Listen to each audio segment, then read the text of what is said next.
Very good morning students. कुछ English sentences again आपके लिए लेके आई हूँ so that you can speak sentences in English and you can't afraid from this language. It's a phobia for many people कि English is very tough. It is not tough.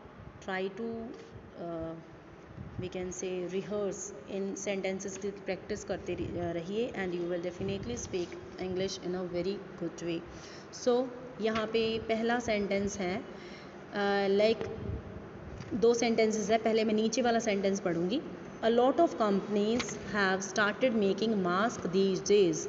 आज के time पे बहुत सारी कंपनीज ने mask बनाने शुरू कर दिए हैं। अब हमें पता है क्यों बनाने शुरू कर दिए हैं, क्योंकि मास्क बिक रहे हैं, उनकी सप्लाई ज़्यादा है, उनकी सच से डिमांड ज़्यादा है तो उनकी सप्लाई भी ज़्यादा होगी और अच्छे से बहुत सारे पैसे बनाए जा सकते हैं। कंपनीज बहुत सारे पैसे बनाने के लिए वो क्या कर रही है, मास्क बना रही है ना।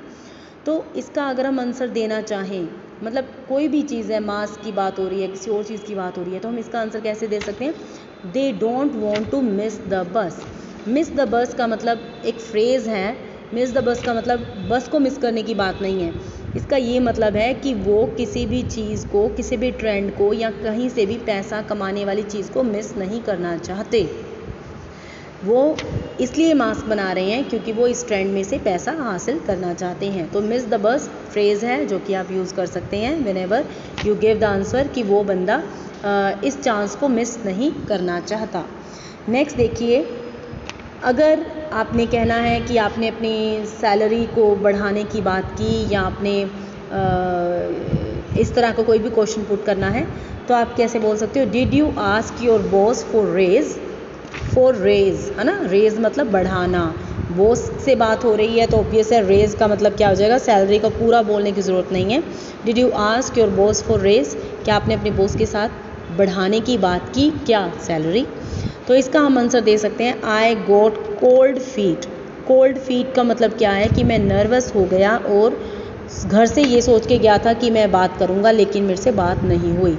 एन मौके पे यानी लास्ट क्लाइमैक्स पे मैं नर्वस हो गया और मैंने अपना इरादा चेंज कर दिया। तो कोल्ड फीट का मतलब क्या है? नर्वस होना।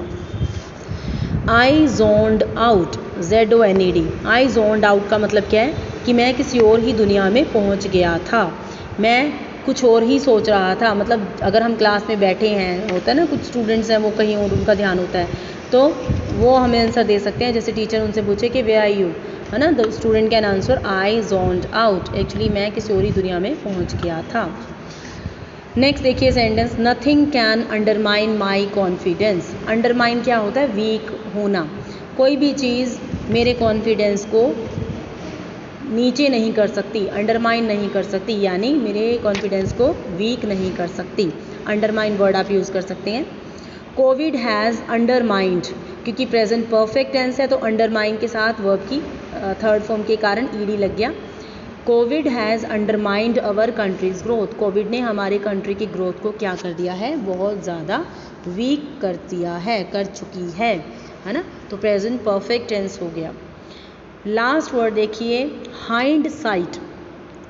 हाइंड साइट का मतलब क्या होता है? हाइंड साइट का मतलब होता है कि अगर हम पीछे घूम के देखें, है ना, जैसे हम कह सकते हैं कि पहले मैं ये सोच रहा था कि मैं BA में एडमिशन लूँगा या मैं अगर ये बुक पढ़ूँगा तो मुझे कोई फ़ायदा नहीं होगा, लेकिन अब अगर मैं पीछे मुड़ के देखता हूँ, इफ़ आई हाइंड साइट, तो मुझे क्या पता चलता है कि it was a good idea. Book को पढ़ना एक बहुत अच्छा आइडिया था, क्योंकि I got lots of knowledge from that book. होता है ना, बुक आप उठाते हैं, न्यूज़पेपर आप उठाते हैं, देखो अगर हम कोई भी चीज़ पढ़ते हैं ना, वो कभी भी बेकार नहीं जाती, वो यूज़लेस नहीं होती, वो it doesn't go in when, कभी भी बेकार में नहीं जाती, क्योंकि कभी ना कभी पढ़ी हुई चीज़, कोई भी एग्ज़ाम क्लियर किया हुआ है, कोई भी पढ़ा हुआ वर्ड है या कोई मीनिंग है, वो आपको कभी ना कभी तो आपके यूज़ में ज़रूर आता है। तो प्लीज़ कहीं से भी आदत बनाइए, कभी भी आपके पास कोई पैम्फलेट हो, कोई न्यूज़पेपर हो, उसमें अगर कोई मुश्किल वर्ड दिया हो, वोकैब दिया हो, तो उसका मीनिंग फाइंड आउट करने की कोशिश कीजिए, because it will never go in when, it will always enhance your